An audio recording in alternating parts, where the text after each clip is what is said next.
राम जन्मभूमि परिसर में मंदिर निर्माण में 30% कार्य लगभग पूरा हो चुका है और अब मंदिर के फर्श को तैयार किया जा रहा है, जिसके बाद स्ट्रक्चर के निर्माण का कार्य प्रारंभ हो जाएगा। मंदिर निर्माण का कार्य तेजी से चल रहे कार्य को देखने पहुंचे राम मंदिर ट्रस्ट के सदस्य कामेश्वर चौपाल में इस निर्माण कार्य के इतिहास को आधुनिक तकनीकी के बीच सजोने की बड़ी जानकारी दी है। उन्होंने बताया है कि अयोध्या में चल रहे मंदिर निर्माण की तिथि को आधुनिक संसाधन के माध्यम से सुरक्षित किया जा रहा है। दरअसल मंदिर निर्माण के हर एक प्रक्रिया में शामिल होने वाले महत्वपूर्ण तिथि व उससे संबंधित पूरी जानकारी को ट्रस्ट अपने वेबसाइट पर तैयार कर रहा है। अयोध्या पहुंचे कामेश्वर चौपाल ने यह जानकारी देते हुए बताया कि 2 वर्ष से जो वैश्विक महामारी थी उससे न केवल राम जन्मभूमि का कार्य बाधित हुआ बल्कि पूरा विश्व प्रभावित रहा।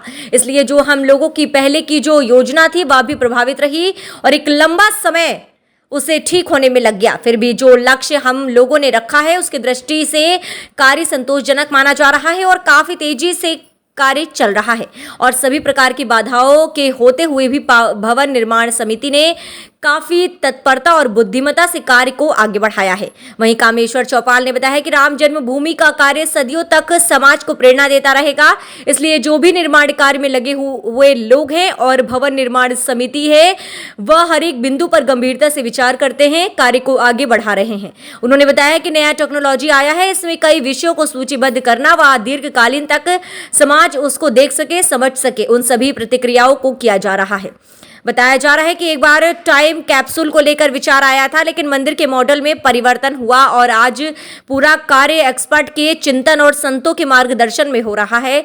इस भवन निर्माण समिति में देश के बड़े नामचीन वास्तु शास्त्र से लेकर निर्माण के सभी विधाओं में अच्छे जानकार हैं, वह सभी इसमें शामिल हैं। वहीं उन्होंने बताया है कि पहले के जमाने में किसी भी चीज को सहेजना कठिन था, लेकिन अब कुछ सरल हो गया है। इस जमाने में सब कुछ किसी चीज की जानकारी के लिए इंटरनेट से प्राप्त कर सकते हैं, इसलिए हर विषय को समझने के लिए एक ही विधान नहीं रह गया है, बहुत सी विधाएं आ गई हैं, आज उनका उपयोग किया जा रहा है। वहीं बताया गया है कि जिस प्रकार से मंदिर निर्माण के कार्य में पत्थरों की आवश्यकता होगी उसी तरह से पत्थरों को लाने का क्रम भी शुरू कर दिया गया है।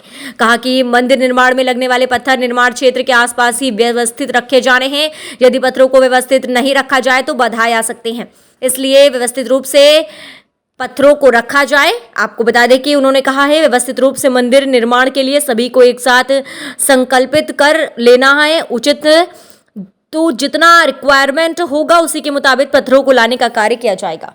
देखिए, यदि प्रतिशत में उसको आंका जाए तो 28-29% काम पूर्ण हो गया, ऐसा कहा जा सकता है। एक वैश्विक जो महामारी कहिए उससे न केवल राम जन्मभूमि का कार्य प्रभावित हुआ बल्कि पूरे विश्व प्रभावित हो गया उससे। हम लोग भी प्रभावित हुए। तो जो हम लोगों की पहले की योजना थी वह दैवग्रस्त हो गया, इसलिए एक लंबा काल का समय मर्यादाओं को पालन करने में लग गया है। फिर भी जो लक्ष्य हम लोगों का है उसमें हम संतोष व्यक्त कर सकते हैं कि काफ़ी तेज गति से काम चला है और विभिन्न प्रकार के बाधाओं के होते भी हमारे जो भवन निर्माण समिति है उन्होंने काफ़ी तत्परता से और बुद्धिमत्ता से कार्य को आगे बढ़ाया है कि राम जन्मभूमि का यह कार्य सदियों तक समाज को प्रेरणा देता रहेगा। इसीलिए जो निर्माण काम में लगे हुए लोग हैं और हमारे जो भवन निर्माण समिति है वो हर एक बिंदु पर गंभीरता से विचार करते हैं। एकदम मंदिर बनाना है तो तेजी से कर दे, ऐसा नहीं। उसमें सभी बातों के विचार गंभीरता से होती है। कार्य के प्रगति के कई आयाम हैं और उन सभी आयामों पर विचार हुआ है। रिटेनिंग वॉल का भी और मंदिर निर्माण का भी। तो एक जो हमारा रॉ मटेरियल है उसकी उपलब्धता, उसको जल्द से जल्द सीधे पत्थर लाके लगाना तो है नहीं, पत्थर पर जो काम होंगे उन सबों का भी विचार हो रहा था कि भाई ये सब सारे काम कालबद्ध तरीके से हो जाए। इसलिए जो एजेंसियां हैं वो सब अपने कामों को इमीडिएटली देखें, वॉच करें और समयबद्ध तरीके से उसको हम समय।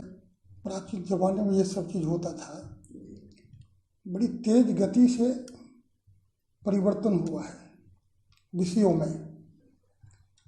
अब जो नया टेक्नोलॉजी आया है उसमें विषयों को सूचीबद्ध करना, दीर्घकाल तक समाज उसको देख सके, समझ सके, उन सारी प्रक्रियाओं को की जा रही है। जैसे हर एक काम का लेखा जोखा चलता रहता है। अब आपको बतावे कितनी प्रगति हुई है।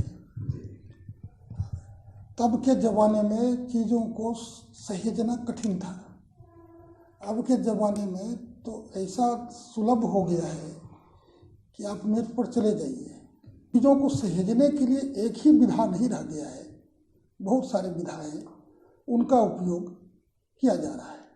जैसे आवश्यकता होगी वैसे वैसे पत्थर लाए जाएंगे। आप कल्पना कर सकते हैं कि जो पत्थर रखे जाएंगे वो मंदिर के इर्द गिर्द रखे जाएंगे और व्यवस्थित नहीं रखे गए तो फिर निर्माण में बाधाएं आएगी। तो उसके सारे व्यवस्थित ढंग से रखने के लिए सारे चीज़ों को एक बार संकलित कर लेना, वो भी एक